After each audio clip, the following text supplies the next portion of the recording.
I'm Niraj Athavle. I'm a professor of practice at MSOM, and I'm here to introduce a brand new course that I'm floating, which is FAC 646, FX Options and Volatility, Market Practice and Trading. This is a brand new course. It's a 3-credit course. It will have FAC 631, Derivatives and Risk Management, as a prerequisite. So that is something you should take note of. Given it takes off in some sense from where FAC 631 leaves, the quantitative rigor will continue to be a fairly decent one. But the nuance here is that the focus will be greater on FX options, not so much on the interest rate side of things.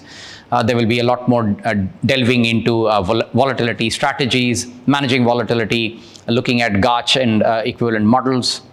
The advantage of looking at a course like this is that the tools and techniques that you potentially will learn in this will not be restricted to the FX world as well, because a lot of them will find cross-functional applicability into equities, into fixed income, but the nature of the course and the thrust of the course will remain on the FX side, with the objective to try and give students a much better understanding of what the antecedents are of that you've developed in FAC 631. I do want to emphasize that the usage of Bloomberg will be higher here, and students will be expected to have more than a basic familiarity of Bloomberg in order to be able to do analysis and some of the other work that will be assigned during the course. Be nice if you sign up for this course. Good luck.